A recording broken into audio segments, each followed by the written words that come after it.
everyone, and welcome back to the United Star. We're here to preview the Burnley game with you, and we've got Abhishek Iyer from the Football Fundits and the host of the Manchester United Supporters Club Mumbai's live, the much loved host, I may say. So, Abhi, let me ask you the difficult question Yep. first. So, Alex Ferguson said once after the 6-1 Man City defeat that titles are not decided in two games against City, but they're decided in the other 36 games. Is this Burnley game more important than the Liverpool game after? It's as important, is what I'd say. More important is a tricky one because Liverpool has so much of. It's more than just football, right? There's so much emotion. But I see your point, and I see what all of us do see what Sir Alex Ferguson was trying to make when he said that. The point that he was trying to make, and I absolutely believe that it's going to be games like these that will decide whether or not we finish as champions or not. Look at Liverpool's struggle in their last two games. It wasn't against the best, right, out there. They struggled against two very mediocre, well, one would say below average teams in the league right now. So that's the reason why we are still in contention. So God forbid we don't take 3 points tomorrow. It's going to be, it's going to be really bad for us because we want to go into this Liverpool game top of the table. Just imagine that. Top of the table, we go, we play Liverpool, and then it's the whole thing opens up for Man United. And it's so good to see us in a title race, man. I'm not jinxing it, but damn, we're in a title race. So bloody refreshing. Right. So, Vishesh, this is my question to you. How much does it mean to us to go to Liverpool as top of the table? Because Liverpool literally haven't been in a real situation where they've faced a side that is actually above them on the table for a season and a half now. So, what would it mean to us? And psychologically, how much pressure would that put on Liverpool? It makes a huge difference. There are 2 points out here. The importance of the Burnley game goes down to the fact that we lost to City. So that puts more pressure on Ole Gunnar Solskjaer from a fan base. I don't think the club will be putting pressure on him, but the fans would be putting a lot of pressure if we don't get the result that we need. And talking about the importance of the Liverpool game, it's a 6 point gap that we can create, right? We beat Burnley, we beat Liverpool, 6 points clear of so-called the best team in England. So that would be a huge psychological thing for the players. Plus, it would impact Liverpool because we've gone to Anfield and got the better of them. So when they come to Old Trafford, it's not going to be like, oh, it's going to be a cakewalk. And these are the games that matter. We all say that the bottom teams are what United struggled against, but this season it's quite the opposite. It's the top six that we've struggled against. So getting the win against Burnley and then going to Liverpool and getting those 3 points will change the full dynamic of this game, and then we can say we are title Right. contenders. Vishesh, the other thing what we have to remember here is that after Liverpool, we play Sheffield and Fulham, which are two games again that we should be winning. And on the other hand, Liverpool have got to contend with Spurs and City in the set of sort of next 5 or 6 games. So this is a real chance to put some pressure on them and, force them into a mistake almost. Sid, let me come to you. Let me ask you an easy question. You haven't followed Man United for too long. You keep complaining that the media is always on our back and they are always sort of behind us more than the other teams. But this is the thing. How does it feel for the first time of supporting Manchester United to be relevant once again, where Jurgen Klopp has just drawn a game and it has nothing to do with us, and yet he comes out and talks about Manchester United. So how does it feel to be relevant as a United fan? I mean, for I think it's been like 4 or 5 months since I first spoke to all of you guys, and for all those who are seeing who are seeing me for the first time, I started supporting Manchester United in 2014, and I did not have the privilege of watching the Fergie days like the other three here, but. The way everyone describes those days, the media was on us all the time because we were the best team in England at that time. And right now, seeing this, I I just feel happy. I feel like smiling every day. Every day I read something bad about United that the media has posted. I smile from ear to ear. It really feels great. Finally Sid gets it, Abby, because every single day when something happens about Greenwood or Pogba or about Maguire or Oli, he's always messaging, oh, why are the media behind us? I mean, you don't get it. We are the biggest club in England. I don't mind the media being behind us. I'd rather have them on my back than not. And it somehow Sid, for the first time, he's understanding what it means to be relevant. Prashant, two things. One, it's so good to be the most hated team in the world again. That hate. A lot of people say, we're not feeling the love. We love not feeling the love, and it's so good to not feel the love again.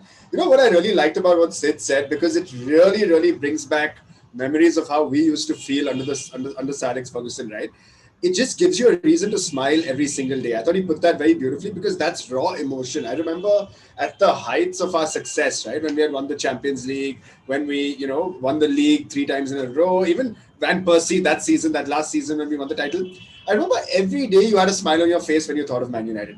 It wasn't stressful. It didn't make you anxious. It didn't make you nervous, not in the way that it currently does. I mean, of course we used to get stressed, of course we used to get anxious, but at that time it used to be very, you enjoyed the emotions around the club. And yes, absolutely, man. Like, I'm loving everything about being a United fan all over again. Right. And One that, more thing is yes, one sir, more go thing ahead. I just want to add is key in the past few years, none of the managers really complain about United because they didn't really see us as a threat. But when Jurgen Klopp comes out, Pep Guardiola comes out, or Mourinho comes out and complains about either Bruno or the penalties we take, they are scared of us, and that is the best thing. Yeah, yeah. I want to tell Sid one last thing, and you guys can maybe back me up on this. Sid, you were not there for this, but the Rafa Benitez and Sir Alex Ferguson era that we watched Mhm. was probably one of the greatest rivalries ever because Sir Alex used to always get under Rafa's skin. Rafa would say the stupidest of things in the press conference because of one tiny comment, one tiny remark that Sir Alex Ferguson would say or something that the club would do. And to see Jurgen Klopp falling for it, I mean, it's just so incredible, I can't tell you. Absolutely. So True. that's the thing, right? And what is actually brilliant about this is that, like Abby said, we were nervous back then as well, but we always knew the next game we'll go out and win. And somehow, it feels like at this point as well, even though we lost that City game, and Sid has said this, that it's been brushed under the carpet, but we feel like we'll win the next game. And that feeling is brilliant. So keeping that in mind, Abby, we're going to face a very resilient Burnley team. We know that they're not pushovers. So Sean Dyche is going to set up in a particular way. So how do you think we will approach this game? What are the key things you're looking out for when we face a Burnley team that we know how they're going to play? They're not going to come up with something new. We know that. Yeah, I think Burnley are a good footballing side, very physical. But to be fair, they've been very, very bad this season. They've won 4 games, 3 of them have come in just their last 5 games. So if you actually look at their first 10, they were like competing with Sheffield and Derby for probably one of the worst seasons ever. A bit of a resurgence in the recent past, but this is the kind of game where I want to see Paul Pogba start. I want to see Matic start. I want to see Bruno. We need big, skillful players because look, Burnley, the only real asset they have is their physicality. I think tactically, just on pure ability of our 11 players, we should absolutely outnumber and outclass them.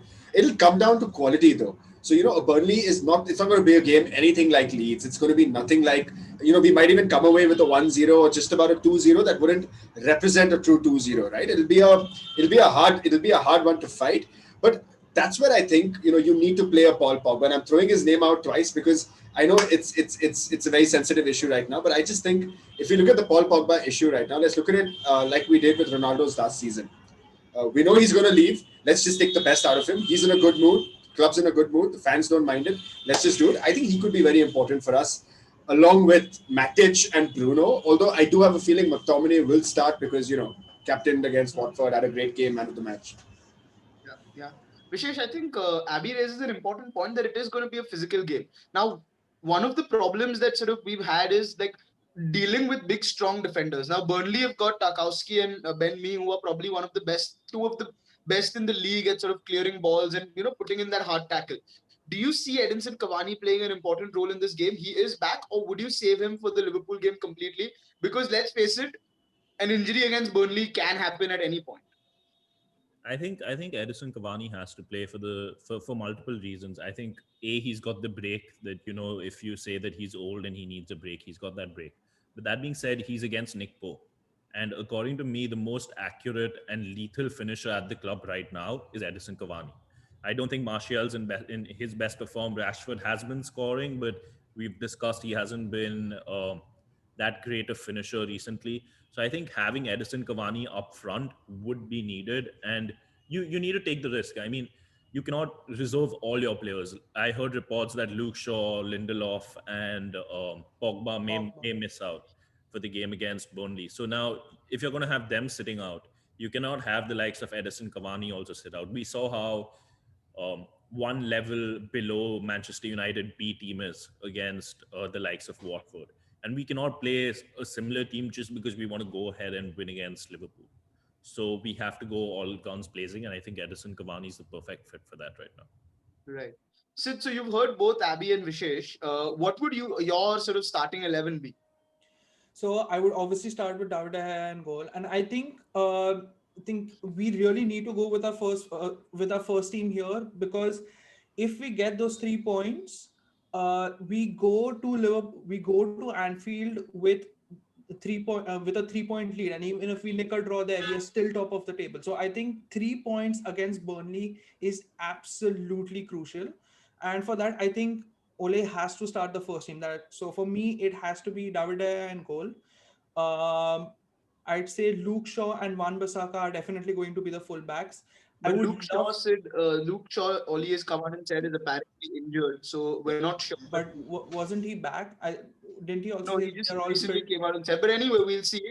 Did But he yeah, say he was injured, or did he just say that he and Paul Pogba didn't train as much? I thought that's what he said. No? Yeah, The thing is, Lindelof, Luke Shaw, and Paul Pogba are a doubt. They aren't injured. Mhm. They yeah, may or may Yeah, not yeah, yeah. play, but he's keeping them in mind for the Liverpool one. Sure. yeah. So but then again, we all know that Ole has the knack of playing players even when they have a slight knock, right? So, I mean, I'm not nothing against him, but it's just Right. we all know he has that happen. So I would say this is what I think Ole would do is Shaw and Wan Bissaka as the fullbacks. I think he will go for a 4-2-3-1. I would love to see Maguire and Bai as our two centre backs. Again, like Abby said, Matic, Pogba, Bruno, and Martial of the left, Rashford of the right, Cavani up front. That would be Right. my lineup. Vishesh, you've been shaking your head. yeah, because I have multiple reasons. I don't play by in this game. I think Liverpool's a bigger game for him. When he went down against Watford, I was like, okay, he's gone for another month or something. Thankfully, Yeah. he's good. So for that reason, and as you said, Prashant, it's going to be a very physical game. So the risk of getting Cavani injured, I don't mind that, but I'm not going to get by injured. So my full lineup would be De Gea in goal with Lindelof, Maguire, Alex Telles, and Aaron Wan-Bissaka, with Matic, Bruno, Van de Beek. I keep Pogba for the Liverpool game, with Cavani, Rashford, Martial. I think Van de Beek did put in a shift against Watford. I know he's not in favour. He is an understudy, whatnot. But I think when it'll come to breaking the lines, he has those small flicks and whatnot to help the likes of Right. Bruno. So for that simple reason, I would play him in Right, this. Vishesh. I hear what you're saying, but I can already say that one out of your 11 players is not going to start. Van der Beek is not going to play come Burnley. It's not going to happen. Because it's, again, like we said, it's a very physical game. And I truly don't want him to play also because he's not that physical player. I don't see him going and making a tackle or going in one-on-one with a Burnley player who is basically out there to shoulder push another I player. They do agree, Prashant, but then would you play a not so fit Paul Pogba and risk him and have him missing for the Liverpool game, or how would you go about things then, or how would So Abby? I'd probably, I wouldn't think Paul Pogba would actually start at Anfield or against Liverpool. I don't yeah, I don't think think so. he's starting that game because we've seen enough. I mean, there's enough evidence to suggest that in these big games, Oli just prefers his Fred and McTominay with a Bruno in front of them. So I think this is, yeah, I don't see him therefore resting Pogba for this because he didn't play against Watford either for too long. He didn't play at all, in fact. Sorry, not for too long. He Yeah. didn't play at all. So it was Rashford who came on, yeah. So I think Paul Pogba will definitely start.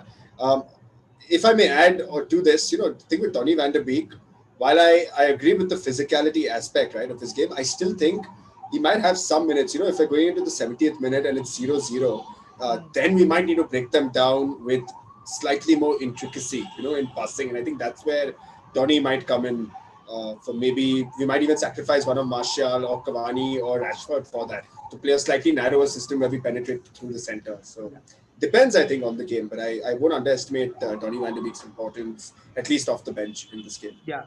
I actually completely agree with Abby. I don't think Liverpool is McFred's game. I don't see anybody else starting. And I completely agree with the Van der Beek point as well. But Abby, what do you think about sort of their threat with corners? Because they've got a Chris Wood who's very good there. They've got a Ben Mee and a James Tarkowski again. And that corners and free kicks from that kind of a range where they can float the ball in is probably going to be the biggest threat. We know David De Gea is not particularly comfortable coming out and punching balls. We know Harry Maguire he'll head a fridge if you throw it at him, so he's fine. But the other defenders not so good with their sort of man marking and positioning. So is that a source of worry for you, or do you think we'll manage it? This is the kind of season that if we were to go on and do well and actually win it, right, it's not going to be because of our defense. This is going to be the season where we've done well because we've scored a lot of goals. I've given up this dream of a clean sheet. When I watch a clean sheet against Watford, I get happy and then I remind myself that they're a championship side and we just about had the clean sheet with the 1-0. So I don't think, Prasham, clean sheets and excellence in defense is something that we should even hold too much of expectations from this team. Right, I'll be more focused on, because I definitely see us conceding every game we play. Anytime I predict a score, it's always we'll win, but we'll win 2-1 or 3-1 or 4-1. I don't see clean sheets in this side. So yes, there will be Burnley will be a threat. They will be a threat in set pieces. They will be a threat in corners, therefore, and we will probably concede the odd goal. But I just think that we just have too superior a squad, and the quality in those front three, for example, if you were to start Martial, Greenwood, and Rashford. Just that quality is there for you to see, right? So goal scoring, yes, I think we'll come to predictions, but I'm looking at a 4 to 5 goal kind of game, 3-1, 4-1 to United. Fair enough. I kind of agree with you, but while you say that, I just want to make this one point as to I think David De Gea has improved massively from what he was last season. I think he's made some phenomenal saves. And even though we're conceding every game at least a goal, maybe two at times, I don't think you can particularly pick him out for any goal and say, that, oh, he's the one to blame at that. And I feel a lot of fans have been like, oh, look at the number of goals we've conceded. De Gea should be replaced with Henderson. And I do not buy that argument at all. I think David De Gea has been phenomenal. And he's been man of the match, I think, in 3 or 4 important games. So there's not much more he can do. I think his kicking has improved slightly, not much, but it has improved marginally. And I think we need to back him. And I feel him and Maguire, I think, have stepped up. Aaron Wan-Bissaka, I have certain reservations again. I don't know what's happened to his positioning. He keeps tucking in too much for my liking. He doesn't hold sort of his width. And I think Shaw has been a massive improvement. I think since Telles has come in, he's been absolutely phenomenal, especially with crossing. I mean, I think it's been great. I think that's very simple. It goes down to competition, and I think we've spoken about this. The introduction of Telles and Henderson has made a big impact on De Gea and Luke Shaw, and that's why we're seeing the improvement, because Romero wasn't giving that competition, and now De Gea knows there's someone. And the best way to sum it up is he's not coming in the newspapers anymore, and that's good for De Gea. So that's more or less it. I think Vishesh, well said, but I also think you're looking at it as glass half full, because I don't think De Gea's not been in the newspapers because he's been that great. I'm not saying he's been bad, but I just think our centre backs have been that bad this season, right? Yeah. Maguire off late has picked it up, but if you remember the first 7, 8 games of the season, atrocious. In that. One thing I'll say about that is that the only reason I give Maguire credit is because of what he's come through. There was a point where it looked like Harry Maguire's finished this season, and the way he's lifted himself from there and the way he's performing now, I think he deserves a lot of credit for that, because there were a lot of fans saying that, oh, he doesn't deserve to be captain, or he doesn't deserve to even start, and we should start looking for a replacement. I think he's put all of that to bed. You have to also realize he plays every game. Even last game, he had to come on. Yeah, true. And, less said about Lindelof, the better. You guys know my views on him. I don't rate him as a footballer. So, just to, complete my point, I think our centre-backs have been, they've been missing this year. And I think Aaron Wan-Bissaka, compared to last season, definitely has dipped. Yeah. And what worries me about that guy is when he dips, when he has a bad game, right, it is a horrible game. Like the standards to which he allows himself to dip, that's been a bit of a revelation this season. I didn't see that side to him last season at all. I thought last season, one of the best things about Aaron Wan-Bissaka is he won't give you an 8 out of 10 every game, but he'll guarantee a 6.5, 7 in every game. Yeah. This year, I've seen a couple of 1 and 2s out of 10s that's scaring me a bit about him. But could that be down to fatigue? Could that be down to some other factors? Remains to be seen. Also, Abhi, I feel it's the same mistake over and over again. It's not like he's making different mistakes. So I would, in fact, be fine if he was making different mistakes. But you can't make the same mistake at this level, because teams will find you out. And someone like a Sean Dyche is the perfect candidate where he's going to start bombing in from that side. Because he knows he's looking for a weakness, and that any Premier League team for that matter is looking for that weakness. And against Liverpool, when you come up against a Sadio Mane, for example, you're not going to get too many opportunities. But having said that, Sid, I want to ask you about the opposite goalkeeper, Nick Pope. He has been in phenomenal form. So he's put his life on the line almost 2 times this earn Burnley some points. So how do we sort of deal with that? He's a great goalkeeper. So again, Edinson Cavani again key for you here, or is it again down to Bruno Fernandes?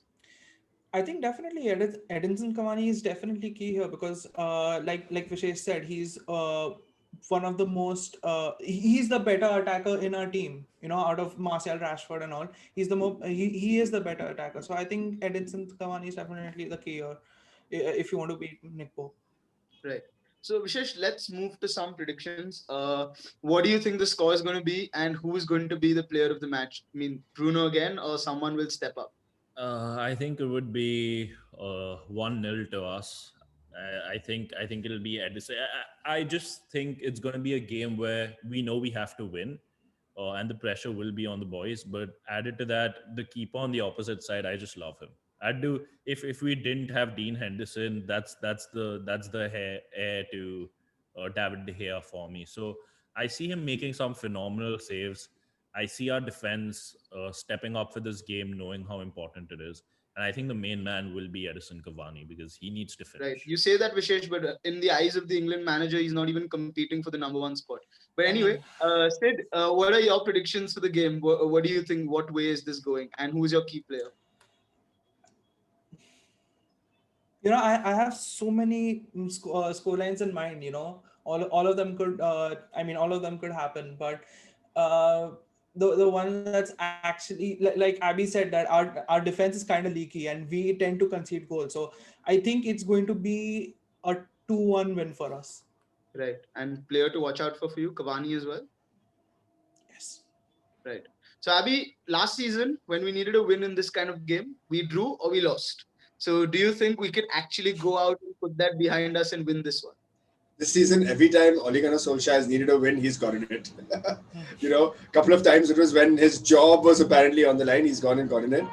I think, like I said, this is not the Burnley that typically at this part of the season would be flirting with a 9th, 10th, 11th place, and then they temper off come Jan, Feb, March. This is a Burnley that's already, I think, bottom, like 16, 15, 17, in that range. So I think it's going to be a comfortable win. 3-1 is my prediction. Man to watch, Bruno Fernandes. In fact, you can just see this answer in every preview that I do for the rest of the season because, man, what are we without Bruno Fernandes? Oh my goodness. He's just something else. I just want to say one more thing, to all United fans. Last year, same fixture, same time, which we lost 2-0. We were in the doldrums, man. We were in the absolute shitter at the time, right? Oli nearly lost his job. I know a lot of you guys are Oli out, including one of the other three, once upon a time, or who's very fluid on this. But I just want to remind a lot of United fans that let's just reflect on the last 12 months, right? Look where we are today. We are on the verge of going top of the table. We are on the verge of going to Anfield with potentially taking a 6-point lead with a manager who's a school teacher. No, but I mean, it's pretty straightforward. If we look at since Bruno's arrival, we've just been fabulous. There is no Yes. discussion. If we have to look at, a lot of people have told me, oh, you break down tables and you look at this timeline to this timeline. I'm just stating facts. If we look at the year 2020, it's been Bruno's year and it's been Manchester United's year, and there's no reason why we can't continue this form. But what I'm worried about, to be honest, is what if there is no Bruno? And that's where the team needs to step up, and So that's both what we need to show today. both Abby and Vishesh have asked the question. Great philosophers have been asking, what are we without Bruno, and what if there is no Bruno? We don't have time to answer that, and I don't think we can answer those questions if we pose those questions as a team because we've seen that against West Ham and Southampton alone. That what if we don't have Bruno? But in my view, I think this is going to be a 3-1 victory. I agree with Abby. And I would like it to be 3-0, but I think Chris Wood is going to get that typical goal from somewhere. Um, I don't know. I don't like Chris Wood. I like him, but I don't like him right now. But I think 3-1 and Bruno Fernandes. I mean, on the previews we started to ask who apart from Bruno Fernandes is going to be the player to watch out for because Bruno Fernandes is a given. It's like the Virat Kohli in the Indian team. We know he's going to get 50 runs. That's okay, but और क्या करेगा कोई? So that's in that. This thing for me is that the next 4 games is 12 points, and that is Burnley, Liverpool, Sheffield, and Fulham. That's 12 points. In my view, if we can get 10 out of 12 points, the pressure is on Liverpool then. It is their title to lose. It's not our title to lose. The pressure is then on Liverpool. They take on City, they take on Spurs.